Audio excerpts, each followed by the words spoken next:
One, two.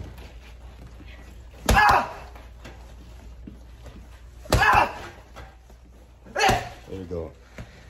Hey, bonjour la France, c'est bien écoutez. Danny, il est là, il se prépare. C'est pour ça que j'ai mis la vidéo au début là. Vous avez vu, il est passé un Ghetto Club. Son combat, c'est samedi, à 18 h. Il boxe un gars qui a 2 fois plus de combats que lui. Le gars, c'est une bombe, c'est un tueur. Donc ça va être un très bon test pour lui. Et surtout, en fait, c'est que, comme j'ai expliqué, c'est que tous les gens qui montent sur un ring, il faut les respecter. Mais ce combat, pour lui, va être hyper important parce que c'est là, en fait, qui va imposer le respect. Les gens le connaissent, Danny, quand il boxe. Mais là, comme il boxe un gros gars, ça va tout changer. Voilà, donc je vous tenais au courant. Maintenant, je vais m'envoyer une message, me dire comment tu fais des placements en boxe, etc. Des placements en boxe anglaise, boxe thaï, c'est pas pareil. Je vais vous montrer les bases, toutes les bases. Danny.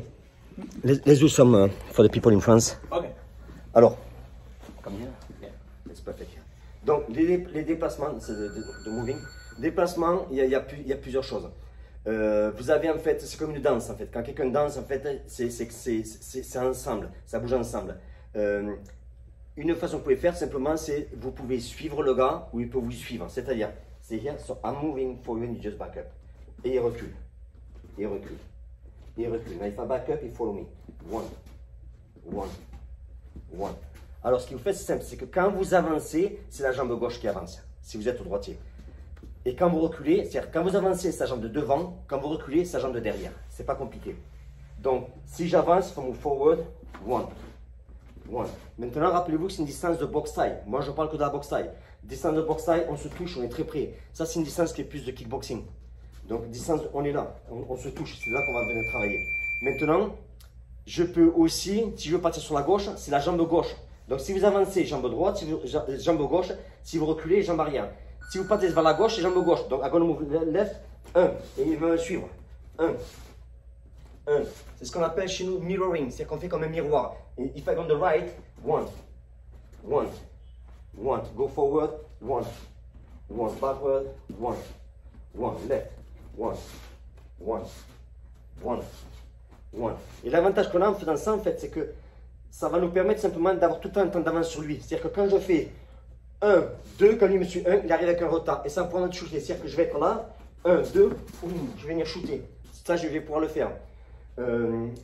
Maintenant, vous pouvez aussi closer, c'est rapprocher la distance. C'est-à-dire que si je suis là, to close the distance, I can go step forward, 1.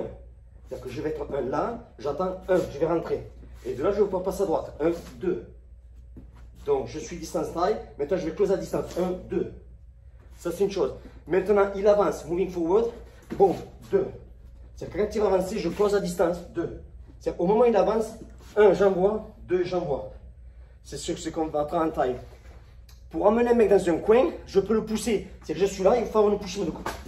Et maintenant, je vais pouvoir faire ça. C'est-à-dire que je vais, avec la main gauche, je vais peut-être l'envoyer un crochet gauche très dur et je vais me décaler, comme ça je vais pouvoir le shooter.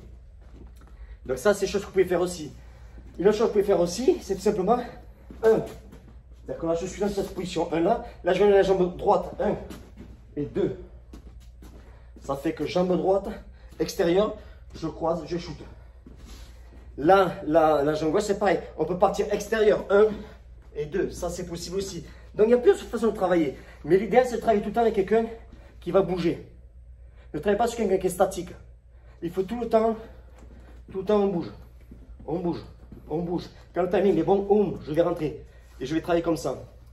Après pour les boxeurs, par exemple le gars que Danny va boxer, ça va être très dur pour lui. Pourquoi? Parce que le gars en fait c'est un technicien. Il est comme Danny. Et en fait quand tu as deux techniciens qui se boxent ensemble, c'est très dur. Si vous prenez un boxeur, j'en parlais avec Danny Bill il y a un moment de ça. Danny Bill me disait en fait que, il a raison, c'est que les boxeurs les plus faciles pour lui, c'est les bourrins. Ceux qui rentrent plein pot, parce qu'ils sont prédictables, et ils sont predictable, comme on dit chez nous. On peut prédire ce qu'ils vont faire. Donc, Danny est très fort contre les gars qui se débourrent. Parce que sa technique, elle contre tout le temps. Par contre, là, il va rencontrer un gars qui est technique. Donc, ça va être deux techniques ensemble. Et c'est un combat qui n'est pas évident à faire. Tout simplement, n'importe quel professeur de boxe, je dirais que le bourrin qui rentre plein pot, il est facile à stopper. Par contre, le gars qui est très technicien, etc., c'est un peu plus dur. Voilà pour les déplacements. Danny, good luck face à lui. All right. Very good.